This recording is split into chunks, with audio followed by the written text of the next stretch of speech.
সারাদিন কেস আর ক্লায়েন্ট নিয়ে কাজ করতে করতে আমি তো একদম রোবট হয়ে যাচ্ছি। আর আমি স্বপ্নেও দেখি, কি দেখি জানেন?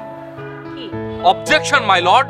আমার প্রতিপক্ষ ভুল ব্যাখ্যা দিচ্ছে, কারণ সে একজন আনরোমান্টিক। সে ভালোবাসার মূল্য দিতে জানে না। আপনি কি আমাকে বলছেন? আপনাকে বলতে যাব কেন? আমি তো স্বপ্নের কথা বললাম। আপা একটা ফুল নেন। না না, ফুল লাগবে না।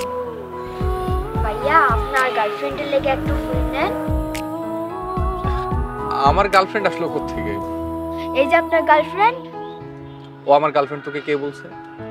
পার্কে এসে দুইজনে প্রেম করেন, আবার করেন গার্লফ্রেন্ড না।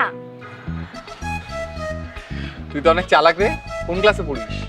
পড়াশোনা করি না, ভাত খাওয়ানোর টাকা নাই, আবার পড়াশোনা।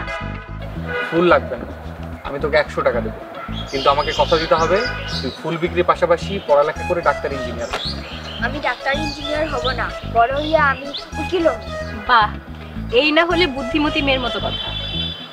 জি আপা, আমি বড় হইয়া উকিল হবো। আর জামাই বউর মধ্যে যেসব উকিলরা তালাক দেয় তাদের নামে আমি মামলা করব। কেন রে? ওরা আবার তোর কি ক্ষতি করছে? কি ক্ষতি করছে মানে? সবকিছু লিখে উকিলরাই দেয়। আমার বাপ মায়ের মধ্যে সারাসারি হয়েছে। আমার বাপ যারে বিয়া করছে সেও আমারে মারে, আর মায়ের যারে নতুন করে বিয়া করছে সেও আমারে নিতে চায় না। এটিমের মতো আমি রাস্তায় রাস্তায় ঘুরি। যে উকিল আমার বাপ মায়ের মধ্যে সারাসারি করাইছে সব দাছেন। আমি বড় হইয়া উকিল আমার এই বেটার নামে আমি মামলা করবো। ফুল নিলে নেন, লাইনে আমি যাইয়া।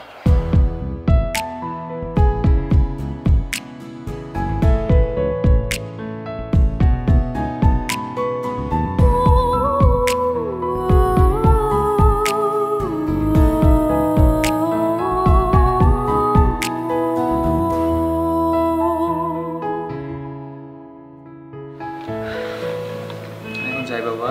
না বাবা, তুমি যেও না। আমার তো যেতে হবে বাবা। আম্মু তুমি বাবাকে যেতে দিও না। বাবা জিদ করে না, তুমি এখন ঘরে যাও। না আমি যাব না, আমি বাবার সাথে থাকবো।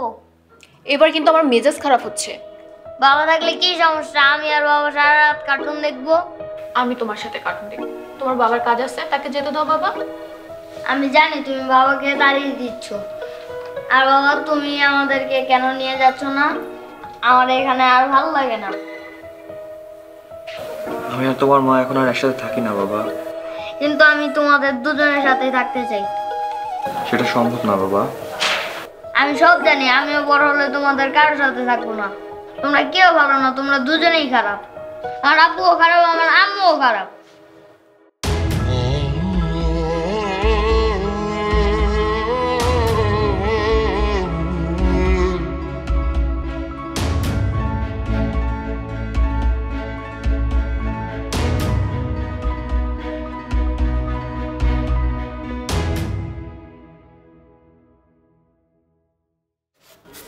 আচ্ছা, আমরা কি আসলেই অনেক খারাপ? আমরা খারাপ না, কিন্তু আমাদের যে কাজ করতে হয় সেটা খারাপ। আচ্ছা, আমরা কি ইচ্ছে করে কারো ডিভোর্স করাই? মানুষই তো আমাদের বাধ্য করে ডিভোর্স করাতে। আচ্ছা, একটা ভালোবাসা সম্পর্ক কি এত সহজেই মানুষের জীবনকে বিষিয়ে তোলে যে তারা ডিভোর্স নিতে বাধ্য হয়? যারা ডিভোর্স নেয় তারা কি একবারও ভাবে না তাদের ভবিষ্যতে সন্তানের কি হবে?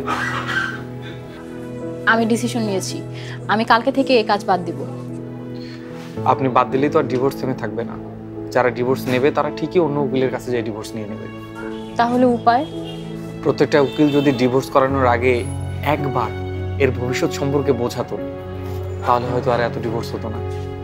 আর স্বামী স্ত্রীও যদি নিজেদের ছোট ছোট ভুলকে মাফ করে সন্তানের মুখের দিকে চেয়ে একজন আরেকজনকে মেনে নিত, আমার তো মনে হয় ডিভোর্স কোনো সমাধান না, এটা সমস্যার শুরু। আমি কালকেই আমার ক্লায়েন্টকে বুঝিয়ে বলবো। আমিও আমার ক্লায়েন্টকে বোঝাবো। আচ্ছা ঠিক আছে, এখন বলেন কি খাবেন? যে কোনো কিছু।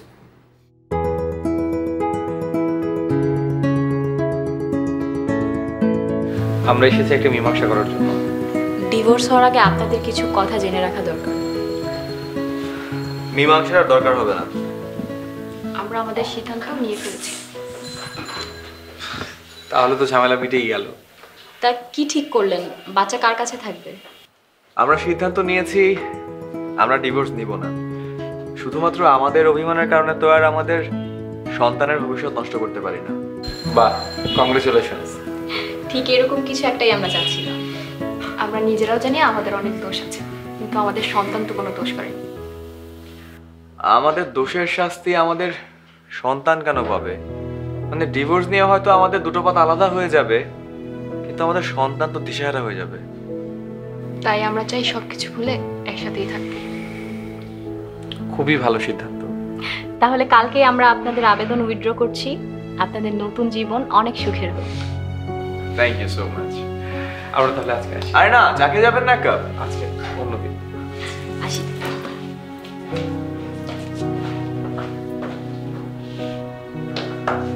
বাবা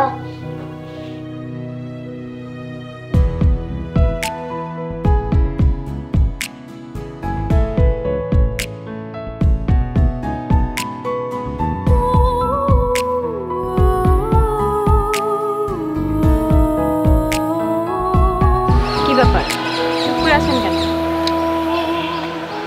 আপনার একটা কথা বলার ছিল। বলেন। আমি আপনাকে যেরকম ভেবেছিলাম আপনি মানুষটা সেরকম না। কেমন ভেবেছিলেন? ভেবেছিলাম আপনি একজন দয়া মায়াহীন মানুষ। আচ্ছা, তা এখন কি ভাবেন? বাহিরে বাহিরে আপনি রাগী হলেও ভেতরে ভেতরে আপনি অনেক কোমল। আপনি অনেক ভালো একজন মানুষ। যদি রেগে না যান তাহলে একটা কথা বলি। বলেন। আপনি যদি রাজি থাকেন তাহলে আপনার মনে আমার প্রেমের কেস ফাইল করতে চাই। মাথা খারাপ? আবেদন খারিজ। এরকম কেস তো শুনানি পর্যন্ত গড়াবে না। তাহলে আর কি, আপনার মনে আপনি হাইকোর্ট, আপনি সুপ্রিম কোর্ট, উচ্চ আদালতে তার আপিল করার সুযোগ নেই। তবে প্রেমের কেস পরিবর্তন করে যদি বিয়ের আবেদন করেন তাহলে কিন্তু রায় আপনার পক্ষে যেতেও পারে। ও আচ্ছা, তাহলে এই ব্যাপার। আচ্ছা ঠিক আছে, আমি তাহলে আমার বিচারক মানে গার্জিয়ানদের আপনার বাসায় পাঠাবো। তারা আপনাকে জেরা করে আপনাকে রায় দেবে। আচ্ছা, কালকে কি আপনি ফ্রি আছেন? কেন বলেন তো? বিয়ের আগে দু একবার শুনানির ডেট করলে তো মন্দ না। প্রেমের ইচ্ছাটাও আর অপূর্ণ থাকলো না। তাই না? আপা আজকে একটা ফুল দান। ভাইয়া আপনার বান্ধবীর থেকে আজকে একটা ফুল দান। ও এখন আমার বান্ধবী না, আমার হবু বউ। দে, আজকে তো সব ফুল নিই।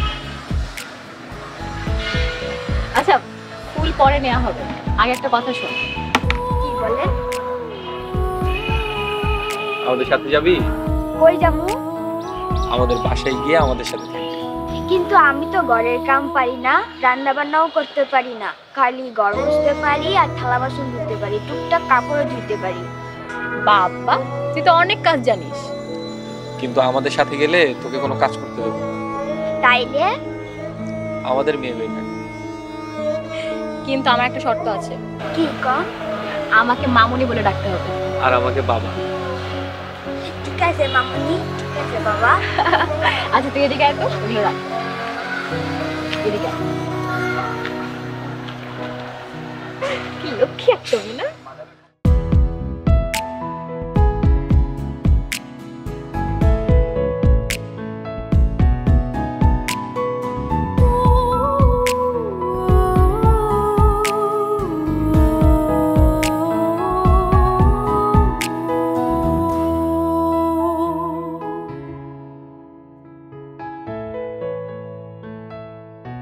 আপনারা আবার আসছেন? স্যার, এই মহিলার সঙ্গে থাকা আমার পক্ষে সম্ভব না। এই মানুষটার সাথে থাকাও আমার সম্ভব না। তাহলে ডিভোর্স নেন, অসুবিধা কোথায়? স্যার, বাচ্চা নিয়ে ঝামেলা। আপনাদের তো বলেছিলাম যে আর একটা বাচ্চা নেন, তাহলে তো দুইজনে ভাগাভাগি করে বাচ্চা নিতে আর কোনো সমস্যা হতো না। বাচ্চা তো নিয়েছি। বাহ, তাহলে তো ঝামেলা একেবারেই শেষ। কিসের ঝামেলা শেষ? ঝামেলা তো শুরু। মানে যমজ বাচ্চা হয়েছে স্যার। এখন 3 বাচ্চার কে কয়টা নিবে এটা নিয়ে ঝামেলা। সোজা সমাধান, বাসায় চলে যান, আর একটা বাচ্চা হলে পরে আবার এসে মীমাংসা করে দেব। Case dismiss.